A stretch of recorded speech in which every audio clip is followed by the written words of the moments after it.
അദ്ദേഹമാണ് സംഘപരിവാറിനാകാൻ പരിചയം. ആ വിഷ്ണുവിന്റെ കുടുംബവും CPM-മായി വലിയ ബന്ധമുള്ള കുടുംബമാണ്. സഹോദരൻ ഉൾപ്പെടെ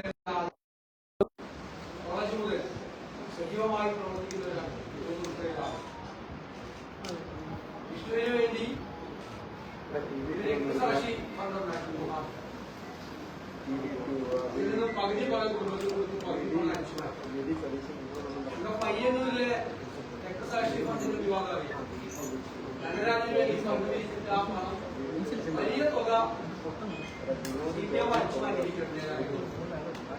അത് തന്നെയാണ് തിരുവനന്തപുരത്ത് വിഷ്ണുവിന്റെ രക്തസാക്ഷി ഫണ്ട് കേസിൽ നടന്നത്. ഇതിന് വേണ്ടി ന്യായീകരിക്കുന്നത് വക്കീലിന് കൊടുക്കുന്നതാണ്. ഒരാളെ കൊല ചെയ്താൽ കൊല ചെയ്യപ്പെട്ട ആളുടെ ബന്ധുക്കളല്ല കേസ് കൊടുക്കുന്നത്. കേസ് പ്രോസിക്യൂഷനാണ്. എല്ലാ ക്രൈമും സ്റ്റേറ്റിനെതിരായിട്ടാണ്. എല്ലാ ക്രൈമും ആര് കുറ്റം ചെയ്താലും കുറ്റകൃത്യം ചെയ്താലും ഇന്ത്യൻ പീനൽ കോഡ് അനുസരിച്ച് കുറ്റകൃത്യം ചെയ്താലും അത് സ്റ്റേറ്റിനെതിരായിട്ടുള്ള കുറ്റമാണ്. എല്ലാ ക്രിമിനൽ കേസുകളിലും വേണ്ടിയിട്ടാണ് പ്രോസിക്യൂട്ടർ ഹാജരാണ്. അപ്പൊ എങ്ങനെ വക്കീല് പൈസ കൊടുക്കേണ്ടി വരുന്നത്? എനിക്ക് മനസ്സിലാകുന്നില്ല.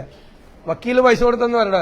കൊല ചെയ്യപ്പെട്ട ആളുടെ വേണ്ടിയിട്ട് വക്കീല് പ്രോസിക്യൂട്ടറാണ്, ഗവൺമെന്റ് പ്രോസിക്യൂട്ടർ. അപ്പൊ കള്ളമാണ്, പണം അമർത്തിയതാണ്. അത് ധനരാജിന്റെ രക്തസാക്ഷി ഫണ്ടും അഭിമന്യുവിന്റെ രക്തസാക്ഷി ഫണ്ടും തിരുവനന്തപുരത്ത് ഇപ്പോ വിഷ്ണുവിന്റെ രക്തസാക്ഷി ഫണ്ടും ആളുകളുടെ കയ്യിൽ നിന്ന് പണം പിരിച്ചിട്ട് പാർട്ടി അടിച്ചു മാറ്റിയതാണ്. മാത്രമല്ല അവരെ സങ്കടപ്പെടുത്തിയത്, എന്നിട്ടും അവർ പാർട്ടിയിൽ നിന്നു. പിന്നീട് പാർട്ടി നടപടിയെടുത്തു ഇവർ പരാതി കൊടുത്തപ്പോൾ, അല്ലേ? ആ നടപടി എടുക്കപ്പെട്ട ഒരാളെ ഇപ്പോ ഡബിൾ പ്രൊമോഷൻ അല്ല, ട്രിപ്പിൾ പ്രൊമോഷൻ കൊടുത്ത് CATUവിന്റെ ജില്ലാ സെക്രട്ടറി ആക്കിയിരിക്കുക. അത് ആ കുടുംബത്തിന് ഒരുപാട് വേദനയും പ്രയാസവും സങ്കടവും ഉണ്ടാക്കി. എല്ലാ കാര്യങ്ങളിലും മുൻപന്തിയിൽ നിന്ന് ഈ നഗരത്തിൽ CPM-ന്റെ, DYFIയുടെ, SFIയുടെ ഒക്കെ പ്രവർത്തനങ്ങൾക്ക് നേതൃത്വം കൊടുത്തിരുന്ന വിഷ്ണുവിന്റെ അനുജൻ വിനോദ്, ജ്യേഷ്ഠൻ, വിഷ്ണുവിന്റെ ജ്യേഷ്ഠൻ വിനോദും സഹപ്രവർത്തകരും ഇപ്പോൾ കോൺഗ്രസിലേക്ക് ചേരുകയാണ്.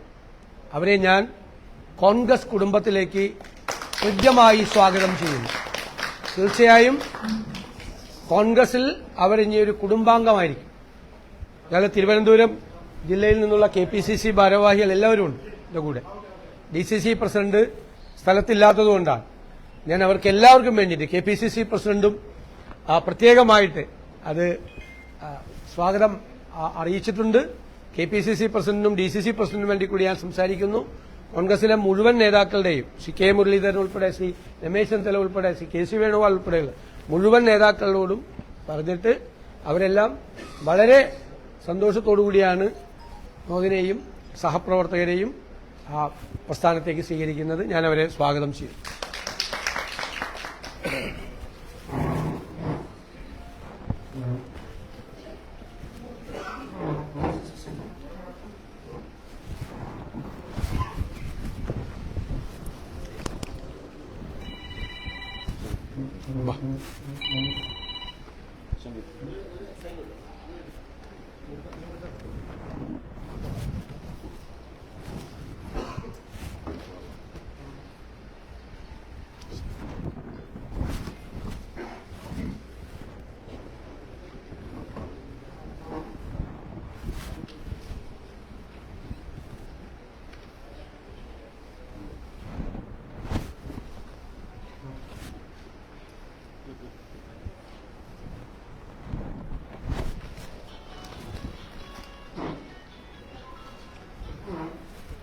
സംസാരിക്കണ്ട.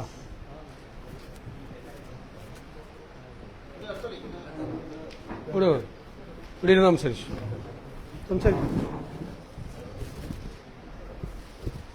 ഇവിടെ നിന്ന് പറഞ്ഞാൽ മതി. യുദ്ധം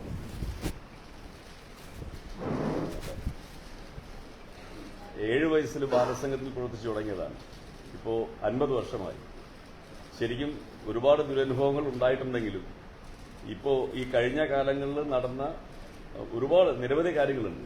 അപ്പോൾ പാർട്ടിയുടെ നിലപാടുകളുമായിട്ട് ബന്ധപ്പെട്ട് പോകാൻ പറ്റാത്ത രീതിയിൽ സാമുദായിക നേതാക്കളുടെ അതിപ്രസരവും ബാക്കി അങ്ങനെ ഇതൊക്കെ കണ്ടിട്ട് വല്ലാത്തൊരു അവസ്ഥയിൽ നിൽക്കുന്ന സമയത്താണ് നമ്മുടെ മലബാർ മേഖലയിലെ കുഞ്ഞികൃഷ്ണൻ സഖാവിന്റെ വെളിപ്പെടുത്തൽ വന്നത്. അതുമായിട്ട് ബന്ധപ്പെട്ട് ഇപ്പോഴെങ്കിലും ഈ ഒരു തുറന്നു പറച്ചിൽ വന്നില്ല എന്നുണ്ടെങ്കിൽ അത് എന്റെ ഒപ്പം പ്രവർത്തിക്കുന്ന നിരവധി പാർട്ടി സഖാക്കൾക്ക് അതൊരു വളരെ ദോഷമാവുമെന്ന് അറിഞ്ഞതുകൊണ്ടും, അതുപോലെ ലെഫ്റ്റിസ്റ്റ് എന്ന് പറഞ്ഞാൽ ഇപ്പോൾ നിലവിൽ എന്റെയും എന്റെ കൂടെയുള്ള ആൾക്കാരുടെയും കാഴ്ചപ്പാടിൽ സോഷ്യലിസവും അതുപോലെ എല്ലാവരെയും കണ്ട് ഒരുപോലെ കൊണ്ടുപോകുന്ന പാർട്ടി എന്ന നിലയിലും കോൺഗ്രസ് ആണ് കേരളത്തിലെ ലെഫ്റ്റിസ്റ്റ് എന്ന് മനസ്സിലായതുകൊണ്ടാണ് ഈ പാർട്ടിയിലേക്ക് ചേരാൻ ആവേശപൂർവ്വം വന്നത്. ഇത് ഇദ്ദേഹത്തിന്റെ ഈ നമ്മുടെ നേതാക്കന്മാരുടെ എല്ലാം മുന്നിൽ വെച്ച് ഇതൊരു തുടക്കമാണ്. നമ്മുടെ കേരള റാലി കഴിഞ്ഞാൽ ഉടൻ തന്നെ എനിക്കൊരു പെർമിഷൻ അവിടെ വഞ്ചൂർ പ്രദേശത്ത് ഒരു വലിയൊരു രാഷ്ട്രീയ വിശദീകരണ യോഗം, ആ സമയത്ത് വളരെ വലിയൊരു നമ്പർ ഓഫ് ആൾക്കാരെ വെച്ചുകൊണ്ട് ഈ പാർട്ടിയിലേക്ക് ചേരാൻ വേണ്ടിയിട്ടുള്ള പെർമിഷൻ കൂടി തരണമെന്ന് ഓർമ്മിപ്പിക്കുന്നു. തീർച്ചയായിട്ടും ഉണ്ടാവും. അദ്ദേഹം ഒരു സ്പോർട്സ് കോച്ച് കൂടിയാണ്.